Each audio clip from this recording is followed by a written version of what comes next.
Hello बच्चों, कैसे हैं आप सब। I hope you all are doing great and I hope you all are happy, healthy and fine.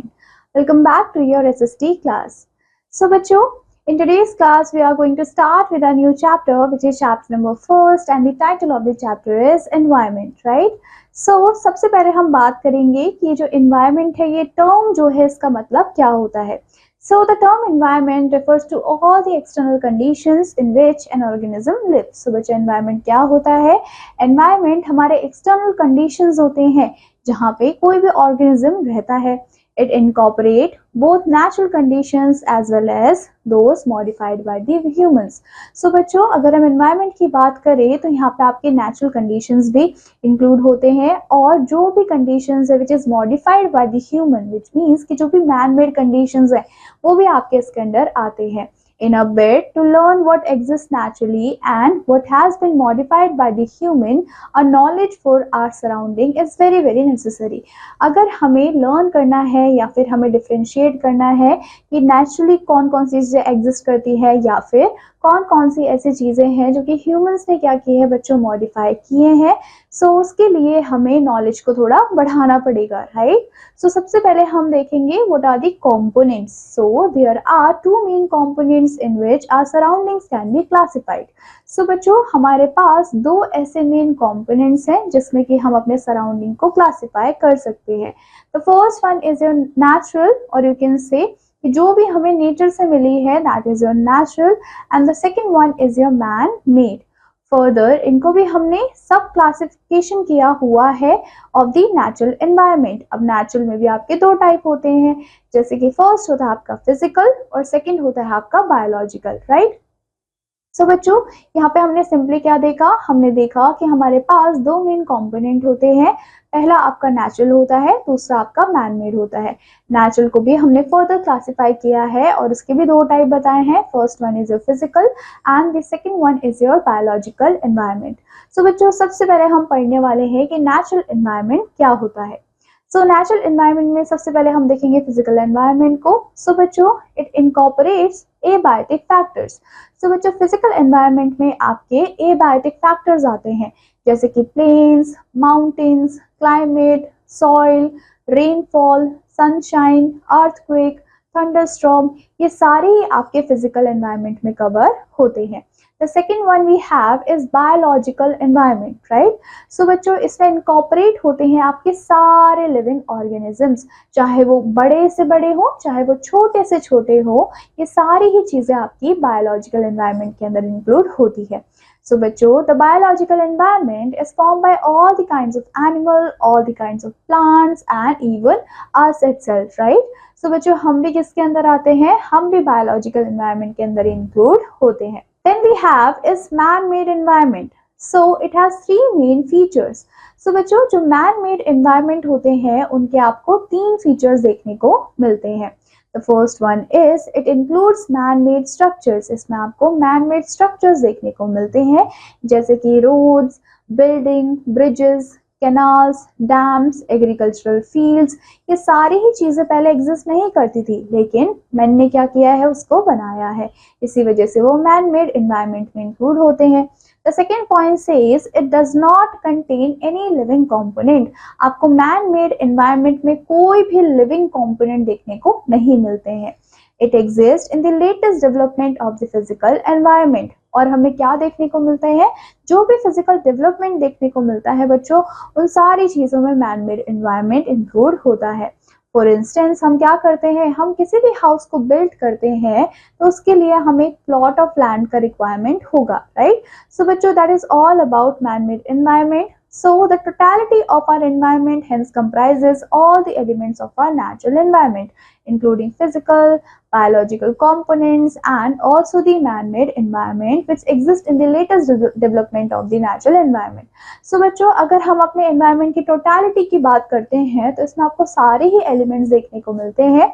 और जैसे कि आपके natural environment थे जिसमें include थे आपके physical और biological components, वैसे ही man-made environment भी होता है जो कि exist करता है हमारे environment में and which exists in the latest development of the natural environment. So Now coming to the features.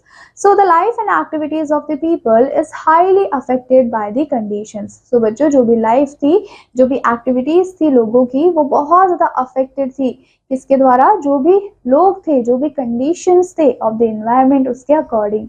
It comprises of certain definite features which lay significance on its social, cultural, physical, economic aspect. अगर हम देखें तो it comprises, ये comprise करता है certain definite features को. अब बच्चों जो कि एक सिग्निफिकेंस दिखाती है, और ये फीचर्स कौन कौन से हो सकते हैं, वो सोशल भी होता है, वो फिजिकल फीचर भी हो सकता है, वो इकोनॉमिक एस्पेक्ट्स भी हो सकते हैं, and some of the features आपको यहाँ पे दिए हुए हैं. सो अब हम वन बाय वन इन फीचर्स को देखेंगे. सो सबसे पहले बच्चों हम बात करेंगे इंटरैक्शन एंड इंटरडिपेंडेंस को. So this is a continuous and constant interaction and interdependence between the above three components of our environment. So बच्चों हमें क्या देखने को मिलता है, हमें एक continuous और हम बोल सकते हैं constant interaction हमें देखने को मिलता है, या फिर interdependence हमें देखने को मिलती है between three components of our environment. It is true in the context of biological environment. और बच्चों अगर हम biological environment की बात करते हैं तो ये जो कॉन्सेप्ट है वो यहाँ पे फिट बैठता है. Life on the earth can not exist in the absence of natural environment. अगर हम अर्थ में लाइफ की बात करें तो अगर एब्सेंस रहेगा किसका, नेचुरल एनवायरनमेंट का, तो हमें अर्थ में लाइफ भी देखने को नहीं मिलेगी. The second one we have is resources for living. So our environment makes available resources for living such as air, water, nutrients, habitats and the life, right? So बच्चों अगर हम resources या फिर living की बात करते हैं तो हमारे environment में बहुत सारे available resources हैं, जैसे कि एयर आपका रिसोर्स है, वाटर आपका रिसोर्स है, जितने भी न्यूट्रिएंट्स हैं वो आपके रिसोर्सेज हैं, प्लांट्स आपके रिसोर्सेज हैं, फॉरेस्ट आपके रिसोर्सेज हैं, हैबिटेट्स आपके रिसोर्सेज हैं. तो ये सारे हमारे रिसोर्सेज हैं जो कि हम लिविंग के लिए यूज करते हैं. Then we have processes. So if we neatly observe the environment, अगर हम बहुत ही कीनली क्या करते हैं, ऑब्जर्व करते हैं अपने एनवायरनमेंट को, तो we will notice many processes. तो हमें ढेर सारे प्रोसेस हैं जो कि नोटिस होते हैं which taking place around continuously. और ये जो प्रोसेसेस है वो आपको कॉन्टिन्यूटी में होते हुए भी दिखते हैं. अब बच्चों कुछ प्रोसेसेस यहाँ पे आपको गिवन है, that is the formation of soil. जो सॉइल है वो भी खुद से फॉर्म होता है, राइट. सो आपको फॉर्मेशन ऑफ सॉइल देखने को मिलेगा, फोटोसिंथेसिस का प्रोसेस देखने को मिलेगा, थ्रू विच जो प्लांट होते हैं वो हमें ऑक्सीजन देते हैं in the atmosphere in the presence of sunlight, right. So it is the oxygen जो कि हम ब्रीथ करते हैं. Fresh water also comes out of these processes, और इन्हीं सारे प्रोसेसेस से जो फ्रेश वाटर है वो भी हमें मिलता है. The next one we have is energy flow. So बच्चों जो सन है, जो सूरज है, वो क्या है, वो हमारा ओनली सोर्स ऑफ एनर्जी है इन द सोलर सिस्टम. जो एनर्जी फ्लो है वो आपको वन से दूसरे में देखने को मिलेगा, and the energy is also transmitted to us through the food that we eat. और ये जो एनर्जी है वो हमारे अंदर ट्रांसफर भी होती है, ट्रांसमिट भी होती है. किसके थ्रू, जो भी हम खाना खाते हैं उसके थ्रू हमें एनर्जी मिलती है. जो भी एयर हम ब्रीथ कर रहे हैं या फिर जो भी हम वाटर को ड्रिंक कर रहे हैं, ये सारी ही चीज़ें हमारी बॉडी में एनर्जी को ट्रांसमिट करती है. ये जो कैरेक्टरिस्टिक्स थे हमारे एनवायरनमेंट के, उसको हम फर्दर स्टडी करेंगे in subsequent chapters of this book. So बच्चों सबसे पहले अब हम बात करने वाले हैं Earth, a unique planet, right. So in order to understand physical and biological environment of a planet, it is very necessary to know how these two components are made possible.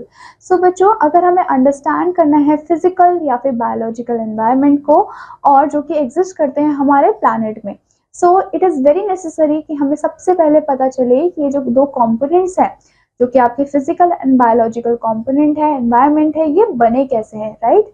So the earth is one of the 8 planets in the solar system. तो आपने अपनी previous classes में solar system को पढ़ा होगा. सो बच्चों हमारे solar system में 8 प्लैनेट्स होते हैं, उसी में से थर्ड प्लैनेट हमारा अर्थ होता है.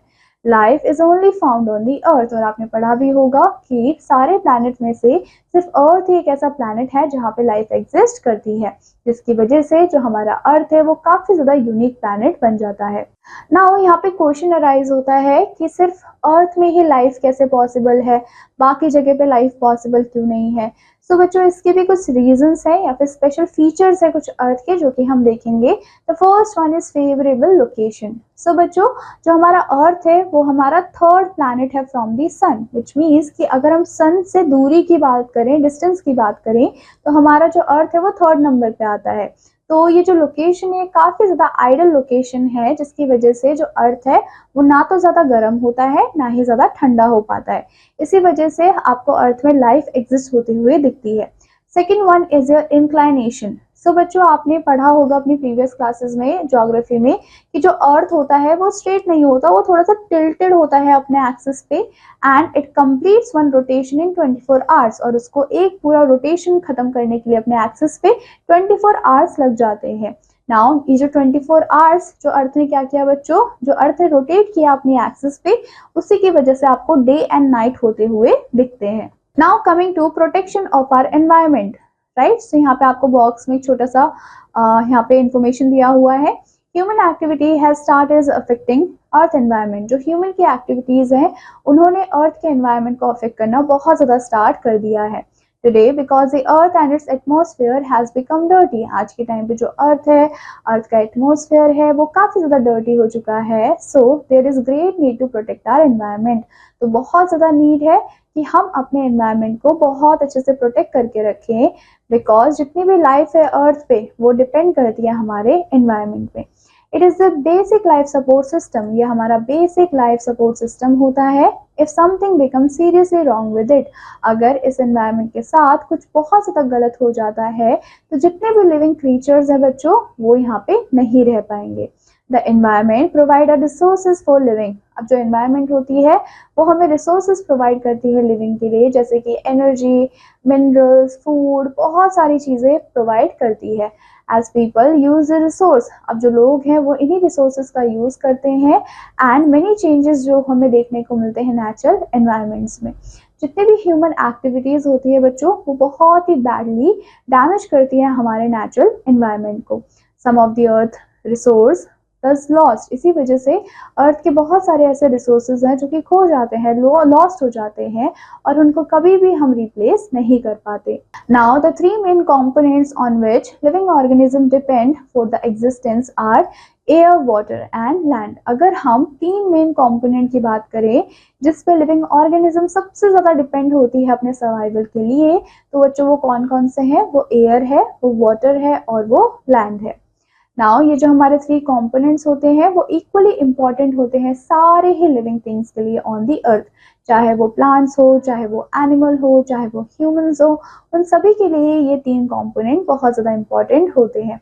अब बच्चों हर एक कंपोनेंट का अपना ही एक इम्पैक्ट होता है टोटल एनवायरनमेंट में। सो इसी वजह से बहुत ज़्यादा नीड है कि हम पूरे ही एनवायरनमेंट को प्रोटेक्ट करें। The next point we have is different temperate zone. So बच्चों जो हमारा अर्थ है वो रिवॉल्व करता है around the sun in an elliptical या फिर आप बोल सकते हो एक्स शेप्ड ऑर्बिट। एंड जो इंक्लाइनेशन है अर्थ का ऑन इट्स एक्सिस, उसके बहुत सारे एडवांटेजेस हमें देखने को मिलते हैं। So there are different seasons on the Earth. आपने देखा होगा कि आपको डिफरेंट डिफरेंट सीजन्स देखने को मिलते हैं। कभी समर होता है, कभी विंटर होता है, कभी रेनी होता है, तो कभी स्प्रिंग होता है, कभी ऑटम होता है। तो आपको क्या देखने को मिलते हैं? आपको इस रेवोल्यूशन की वजह से, जो कि अर्थ क्या कर रहा है, रिवॉल्व कर रहा है अराउंड द सन, उसकी वजह से आपको सीजन्स में चेंजेस देखने को मिलते हैं। While being inclined on its axis and going around the sun, different parts of the earth receive different amounts of sunshine. अब होता क्या है कि जो हमारा अर्थ है वो अपनी एक्सिस पे तो रोटेट कर ही रहा है, लेकिन वो सन के अराउंड भी क्या कर रहा है? रिवॉल्व कर रहा है। सो जैसे जैसे वो रिवॉल्व करेगा तो हमारे अर्थ के डिफरेंट डिफरेंट पोर्शन में आपको सनलाइट देखने को मिलेगी। This different sunshine contributes to varied climates. अब बच्चों ये जो अलग अलग जगह पे सनशाइन पड़ रही है उसकी वजह से ही आपको अलग अलग क्लाइमेट्स देखने को मिलते हैं and leads to movement of air and winds. और इसी की वजह से आपको हवा चलते हुए दिखती है, आपको मूवमेंट दिखती है एयर की और विंड की। All the above conditions favour life on earth. अब जितनी भी कंडीशंस हमने पढ़ी हैं ये सारी ही कंडीशन लाइफ को फेवर करती हैं। and these varied climate, seasons, day and night, and many other happenings are a very integral part of the total environment of the earth. अब जो भी चीज़ें हमने देखी, जैसे कि हमने देखा क्लाइमेट चेंज हो रहा है, सीजन्स चेंज होते हैं, डे चेंज होता है, नाइट चेंज होता है, बहुत सारे अदर हैपनिंग्स है जो कि होते हैं अर्थ में। तो बच्चों ये क्या है, ये बहुत ही इंपॉर्टेंट और बहुत ही इंटीग्रल पार्ट होता है टोटल एनवायरनमेंट का on the earth. Now the natural environments include the biotic and abiotic components. So बच्चों जो हमारे natural environment होते हैं उसमें आपके biotic और abiotic दोनों ही components आपको देखने को मिलते हैं। The biotic components include plants and animals. So बच्चों जो biotic components होते हैं उसमें आपको plants और animals देखने को मिलते हैं, and जो आपके abiotic components होते हैं उसमें include होते हैं आपके air, water and soil. Now coming to domains. So our environment is broadly divided into 4 domains.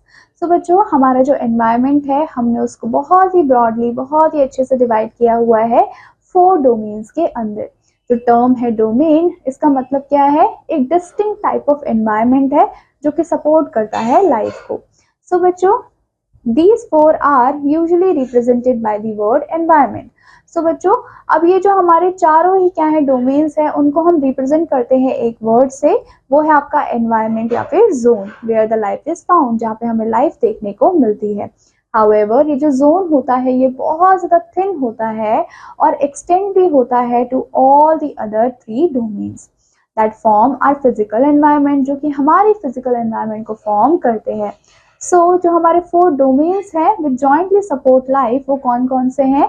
So the first one is your lithosphere, the second one is your atmosphere, third one is your hydrosphere and the fourth one is your biosphere. So बच्चों ये चारों ही क्या हैं? ये चारों ही हमारे क्या है डोमेन्स हैं जो कि हमारे लिए बहुत ज़्यादा इम्पॉर्टेंट होते हैं। अब हम क्या करेंगे, अब हम 1 बाय 1 सारे ही डोमेन्स को पढ़ने वाले हैं। बच्चों सबसे पहले हम बात करेंगे लिथोस्फीयर की। बच्चों लिथोस्फीयर ये जो वर्ड है इसमें लिथो का मतलब क्या होता है? Litho means rock, right? The rocky outermost layer of the earth is known as lithosphere. हम क्या बोल सकते हैं कि जो भी हमारा क्या है बच्चों एकदम रॉकी आउटरमोस्ट लेयर है अर्थ का, उसको हम लिथोस्फीयर बोलते हैं। It extends over continents. ये जो हमारा लिथोस्फीयर है वो बहुत ग्रेटली क्या करता है, एक्सटेंड होता है over the continents as well as जो हमारे ओशन बेसिन्स होते हैं वहाँ पे भी एक्सटेंड करता है। जो इंटीरियर होता है अर्थ का वो एक्सटेंड होता है to a depth of 6371 kilometre.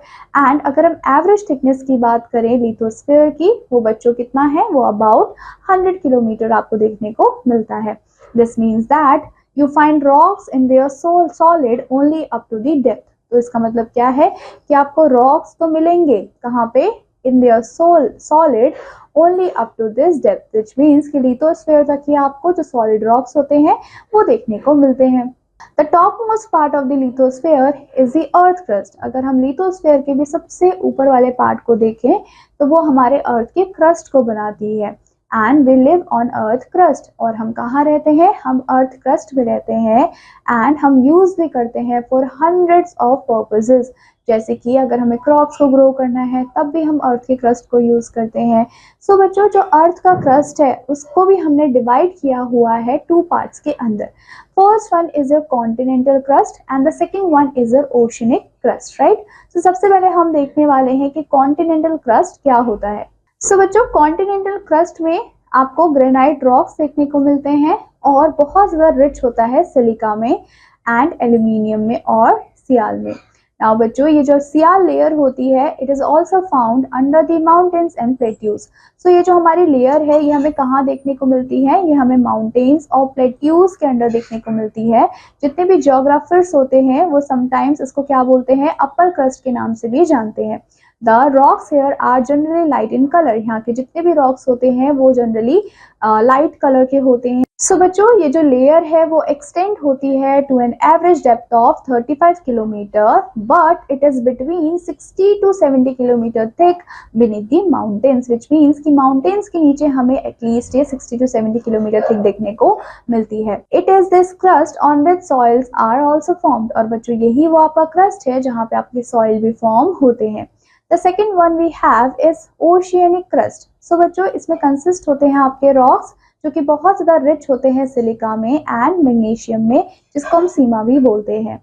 Now in this crust on which ocean stand, और बच्चों यही एक ऐसा क्रस्ट होता है जहाँ पे हमारा ओशन स्टैंड करता है, एंड ये जो हमारा क्रस्टल पार्ट होता है अर्थ का, that is only about 4 to 7 kilometre thick beneath the oceans. Now no soils are formed here, यहाँ पे कोई भी सॉइल फॉर्म नहीं होता है। Now the lithosphere provides the basis of all the human activities. So बच्चों lithosphere क्या करता है, प्रोवाइड करता है आपको सारे ही ह्यूमन एक्टिविटीज के बेसिस को, जैसे कि सॉइल फॉर एग्रीकल्चर, एंड ये आपको सोर्सेज ऑफ मिनरल्स भी प्रोवाइड करता है जिसमें इंक्लूड होते हैं आपके फॉसिल फ्यूल्स। सो बच्चों इसी के साथ हमने यहाँ पे लिथोस्फेयर को कर लिया है कंप्लीट। आई होप आपको लिथोस्फेयर तक सारी चीज़ें अच्छे से समझ आ गई होंगी। आगे के जो रिमेनिंग टॉपिक्स है वो हम कवर करने वाले हैं अपनी नेक्स्ट क्लास में। टिल देन आपको क्या करना है, आपको अच्छे से इन टॉपिक्स को रिवाइज करना है, and I will meet you in next class with the remaining topics. Till then take care and bye bye.